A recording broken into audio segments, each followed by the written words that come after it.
natukene nagu nostalgia laks praegu, sellepärast, et meid toodi hotelli, kus me olime esimesed, ütleme, et kui ma 20 aastat tagasi esimest korda siia tehasesse tulin, siis meid majutati siin hotellis. Täna on see hotell muidugi ära renoveeritud uuesti, aga täna klassiku üritusel tuua tagasi siia hotelli, sellel on ka mingisugune märk ja see on tegelikult päris lahe.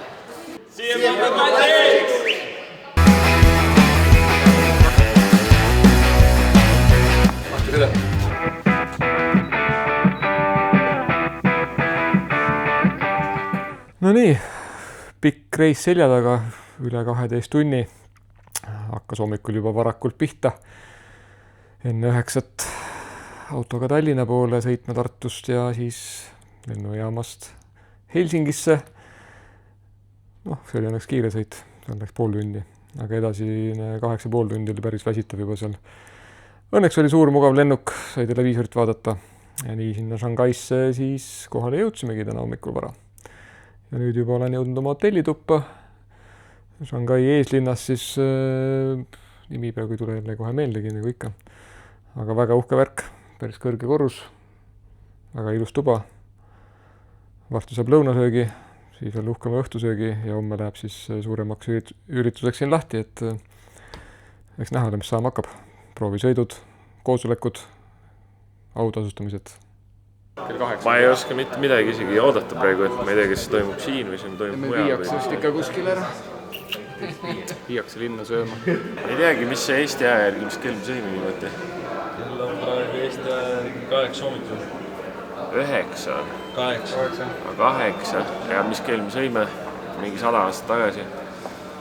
Aga tegelikult on suhteliselt okei on olla. Aga ma tegin praegu selle vea, et ma jäin 20 mintsaks magama ja nüüd nagu kip pea veits ringi. Maganud ei oleks, siis oleks parem olla praegu, ma arvan. Nüüd lähme Linpingi suurimasse kaubanduskeskusesse, lähme teeme mingi lunchi koos CF-i tegelastega ja siis käime seal samas kaubamajas ringi. Saame shopata midagi, mul ongi tegelikult uut telefoni korpust vaja ja ma ka unustasin pusaga sinna lennuki peal, uut pusaga vaja. Ja siis kõnnime ilmselt tagasi, või pakuti varianti tagasi kõndida või tulla taksoga. Ma arvan, et me kõnnime, sest näeme linna ka natukene ja soe on 30 kraadi ja meil on terve päev vaba, et üritame võimalikult ärkvel ennast hoida, et lõunast magama ei vajuks, muidu tuleb öösel ei maga keegi. Tõesti on palav, Eesti sportis on palav. Seal olla mingisugune hotpot olnud, aga artis, et äkki jääb liiga kangeks meie jaoks esimeseks päevaks kohe, et proovime typical Chinese restaurant, aga nüüd nad vist uurivadki, et kas siin on kohti.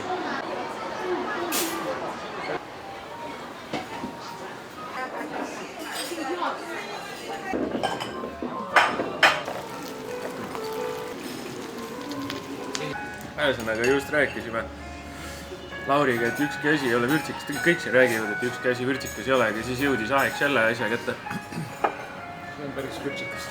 Et seda mingi 3-4 lusika teid sisse kühveldasid juba, siis hakkas juba tunda, praegu annab ka tunda.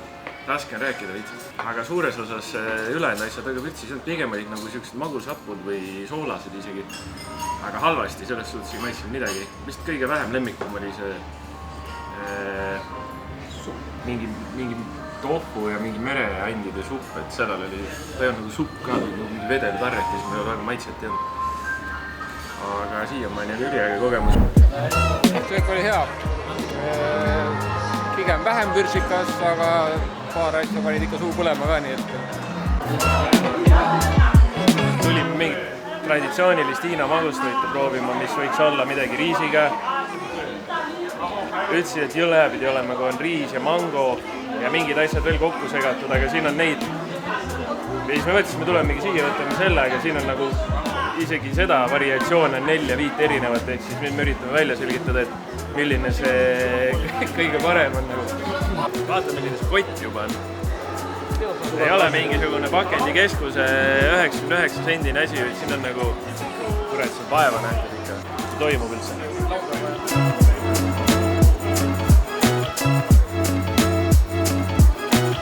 Ice pack. It's just ice? siis on mingi sellise foolium sees, fooliumkoti sees. Muavad. On vist jah? Jah, muavad. Ühesõnaga. Kõik muu oli okei, aga need on võib-olla valed kohad. Aga mis see all on? See ongi see ice, millest ta rääkis kogu aeg. Kookose ja piima mingi jama. Sul on mingi muu asi. Jaa, mango. Mango on. All on kookospiim. Peal on mingisugune, minul oli vaniljeid, ma ei tea, mis sul on. Ma maitsen kohe. Pistaatia põhjal jäeti käkki. Siis on praetud magus riis ja siis on lihtsalt oad. Lihtsalt oad.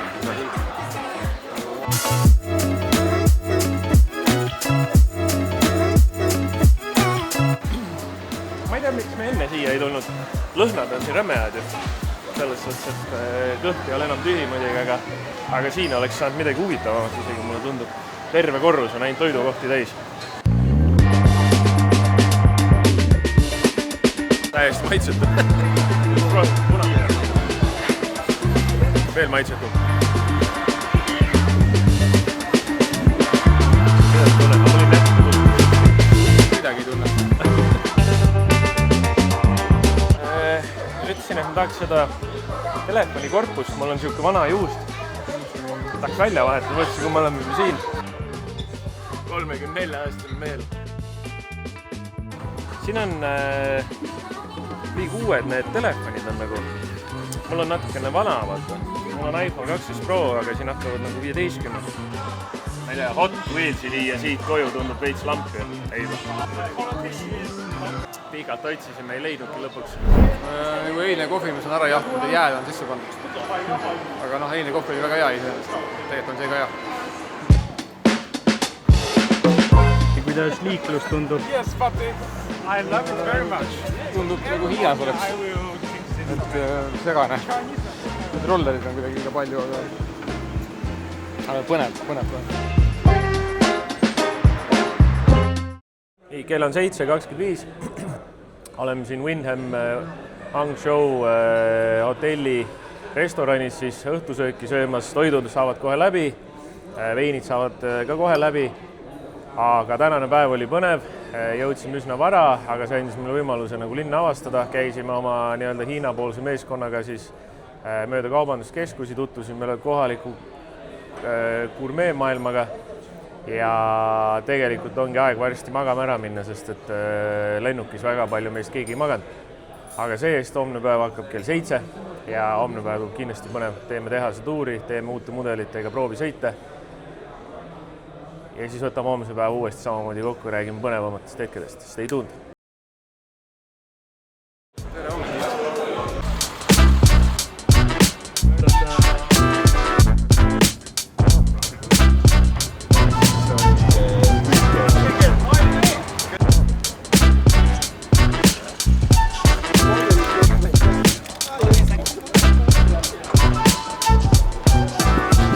Päris crazy, et ma teadsin, et see maja on nagu suur, aga see ei ole nagu maja, see on nagu linnak juba.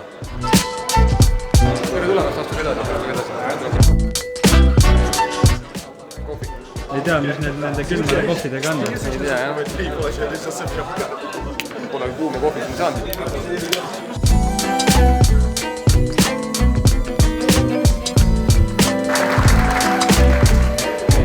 Algas väikse meeting room ülevaatega, kus tutvustati siis selle aasta, eelmise aasta numbreid, tulemusi, kompanii eesmärke. Eesmärgid on suured, tulemused on veel suuremad, veel paremad ja nüüd siis liigume ORV tehase tuurile. ORV ehk siis Offroad Vehicles. Stay tuned. Te olete näinud CF-i mütse ja CF-i särke, aga CF-i kossed ilmselt näinud ei ole. Äkki kunagi saad meid ka. Oleme CF Moto siis ORV tehase poole peal, oleme siis vanas tehases praegu. Lähme siis praegu vanasse tehasesse, hiljem lähme siis uude tehasesse.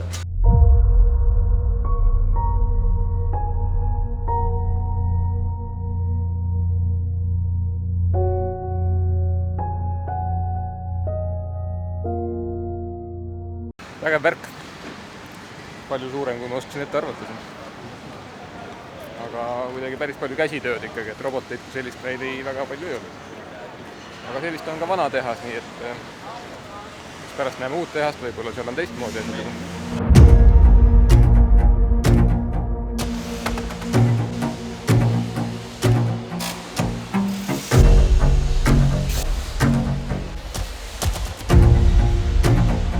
Siin liinil pannakse kokku siis 800-seid ja tonniseid ATV-sid ja UTV-sid. Siin on siis kõik variatsioonid ka, overlandid ja mudakad. Et ei kujuta ette, palju siin inimesi on, aga kõva töö käib siin.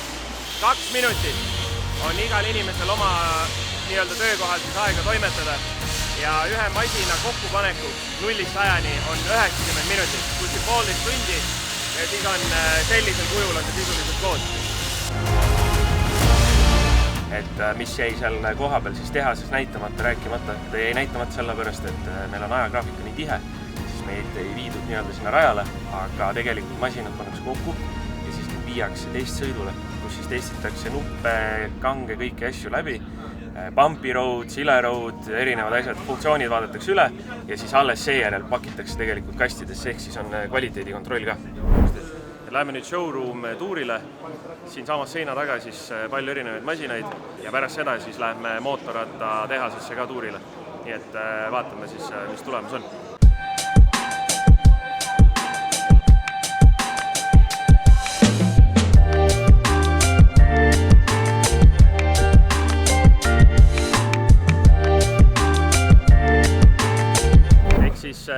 Tulime showroomis siis kajastati CF-i ajalugu mingite nii-öelda mudelite näol, visuaalselt oli ülihästi see asi tehtud seal, et palju pilte, palju tekste ja füüsilist masinaid ka kohal. Siis tulime siia, see on siis CF Moto KTM-i koostöös, kus siis pannakse kokku umbes 180 ühikut päevas ja masinaks siis 800 MTX ja KTM-i 790 Adventure siis. Oleme nüüd CF Moto mootorratta tehases, et siin võib nüüd filmida ja möllata, nii et siit saab rohkem materjali, aga kohe sisse astudes näha, et siin on erinevad kvaliteedikontrolli mingid ruumid, kus on siis minirajad tehtud hüpete ja asjadega, et kohe testitakse masinad ära ka.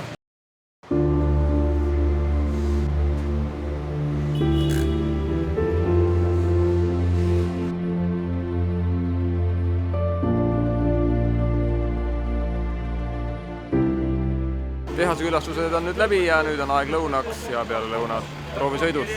Kalevel on kordagi, kus toit oleks kehv olnud, et seesama trend läheb edasi siin CF-i tehases ka. Ma olen tegelikult CF-i oma restoranis siis momendil, kuna see linnak, nii-öelda CF-i linnak on nii suur, siis meil peab olema oma restoran ja valikut on nagu igast gastronoomilisest regioonist, siis meil on Ameerika pärast, meil on Aasia pärast, meil on Euroopa pärast, ehk siis siin on korralik kombo on siin taldrikul täna.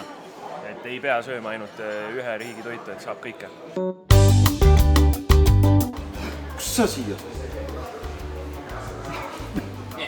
Seda ma just täpselt, seda mõtlen.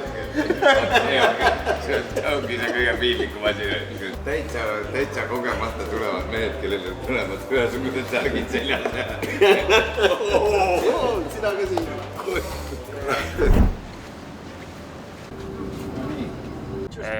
Lõpetasime just tehas tuuriga.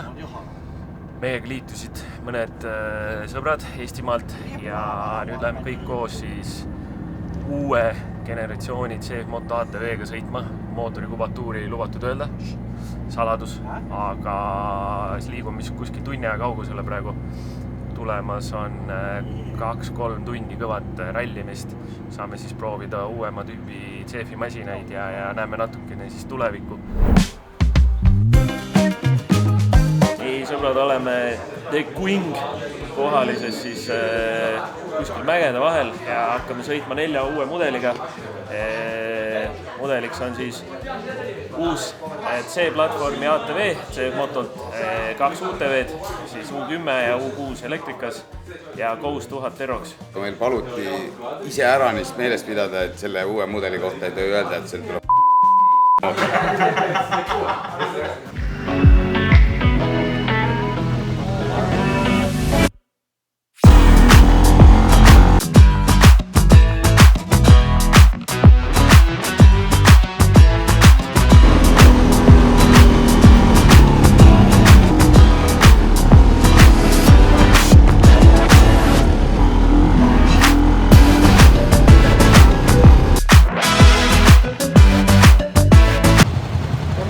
rada oluliselt ägedam kui meie tavaline soo ja muda, et siin ronida ja kõrged tõusud, suured langused, lahtised kivid, äge oli.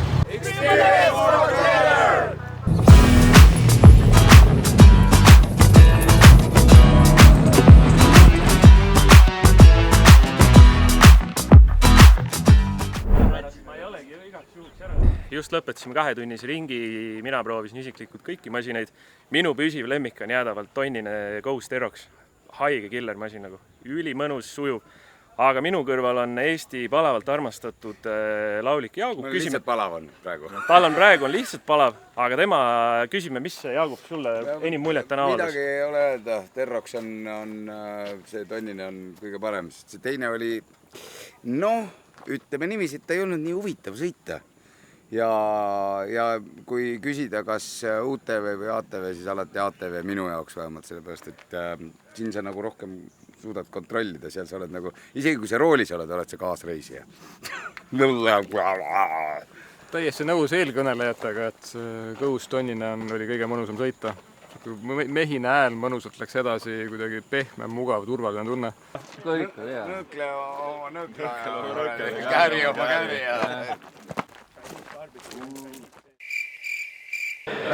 Pikk, tolmune, raske, masinarikas päev on seljatatud ja sõitsime siis tagasi hotelli.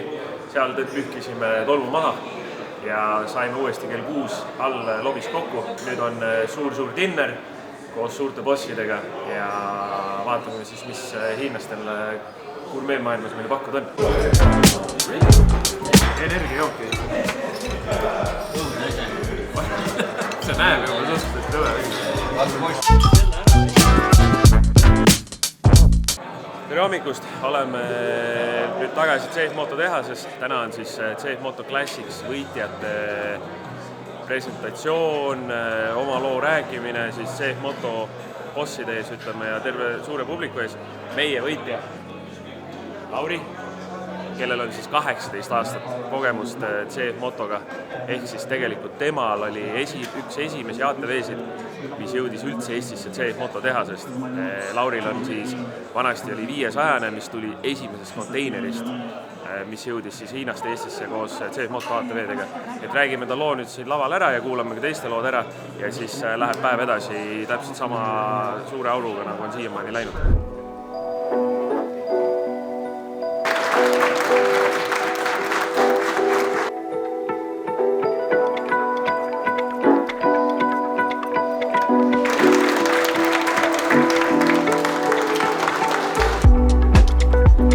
Tunne.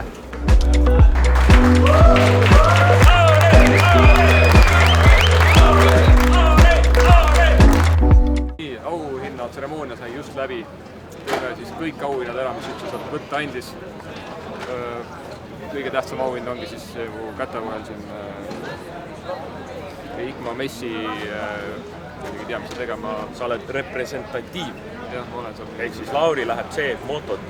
Tema on nii-öelda CF Moto reklaamnägu. See oleks võinud olla keegi Kanadast, USAst, Austraaliast, Šveitsist, Itaaliast, Hiinast. Kus iganes. Aga kes on? Meie oma mees, Lauri. Nii on. Kõik on maksimumpunktid ja pidu läheb edasi. Ja kõik auhinnad, mis võtta andis, Lauri need asjad võitis ka. CF Classicsi osalejate õnnitlemine see läbi, kõva pildistamine, kõva filmimine, grupipildid, grupivideod. Praegu sööme lõunat, Pekingi parti, igast muud kraami ja siis lähme Lauri, Jaagup, ülejäänud sats lähevad Westlake'i ja lähevad Hiina tuntumat mingit teatrietendust vaatama. Ja mina ja Marek lähme siis saame mootorratta tiimiga CF-i poole pealt siis kokku, et hakkame kokku leppima siis, milliseid masinaid järgmine kevad siis saame Eestis pakkuda.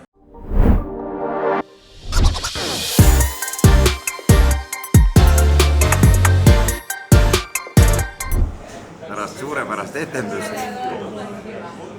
toodi meid sööma.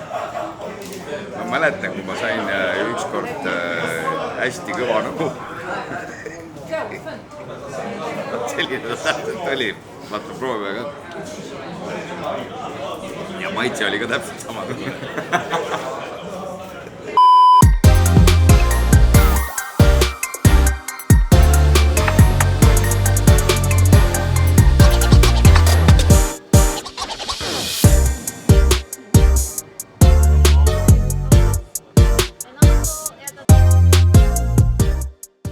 täna siis viimane päev, lähme bussiga praegu Shanghaisse, umbes sihuke 2-tunnine sõit ja Olek on juba üsna väsinud, aga lähme siis Shanghaisse linnatuurile ja Shanghai Towerisse, mis on siis maailmas 3. kohal siis kõrguste edetabelis, ehk siis 128 korrust.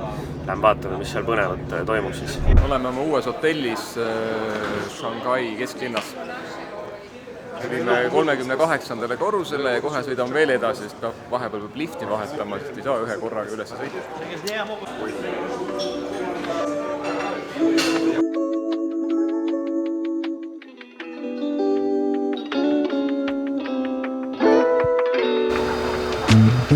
Oleme Shanghai torni juures. Minu selja taga 2 kõrget maja, aga see on neist kõige kõrgem ja siia me lähme 128. korrusel äkki.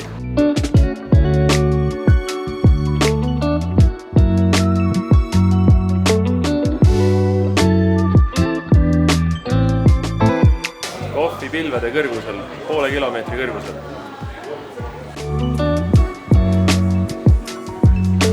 Tegelikult on päris huvitav, et me enne Lauriga arutasime, vaatasime siin, et huvitav, kus 25 miljonit inimest on siia ära mahtud. Lauri arvas juba korra, et ta nägi mingit loodust kuskil seal kaugel, mingit lamedat maad juba, aga ma kardan, et see oli silma vette jäi.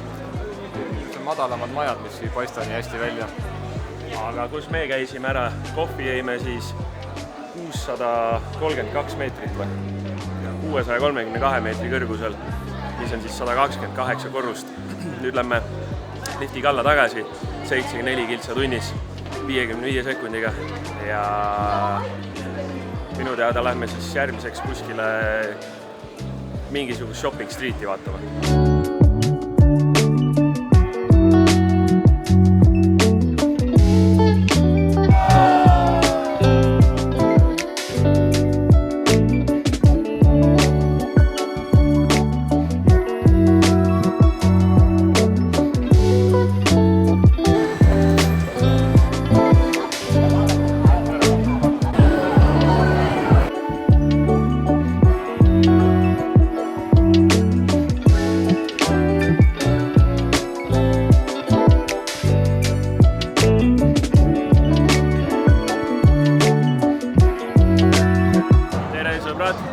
Oleme Huangpu jõe peal.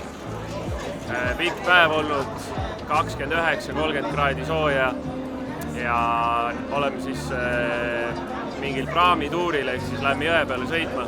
Et mis üks asi Shanghais on äge, on see, et nii kui pimedaks läheb, siis pannakse kõikidel nendel pilvelõhkujatel ja erinevatel nendel büroohoonetel igasugused lightshow'd mängima, ehk siis hakkame neid nagu vaatama.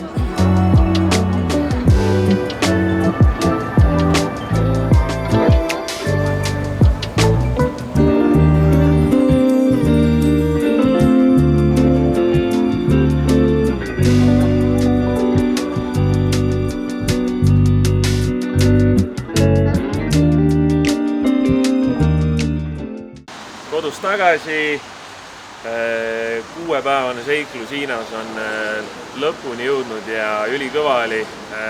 Iga päev oli sisutihe, saime tehast näha, saime mõnda uut mudelit näha, nüüd me teame, mis on EICMAl tulemas mingis osas. See Moto Classicsi programm oli ülisuur, seal oli circa 27 riigist, oli võitjaid kohal lennutatud. Lauri oli siis erivõitja nii-öelda, kes tuuakse tehase kirjade kuludega veel omakorda EICMAle enda lugu rääkima ja minu poolt 5 tärni ja mis arvab Lauri? Olen sinuga täitsa nõus, et see viimased 6 päeva oli väga sisutihe, väga põnev ja siis just väga palju huvitavat tehase infot sealt tuli. Aga päris väsitav on ka olnud, et nüüd see 6. päeva õhtul siin juba niisugune tunne, et tahaks juba ära varsti magama kerida, et ega enam ei jõua enam seda infot vastu võtta ja asju kõike vaadata. Aga väga põnev reis oli, väga meeldis.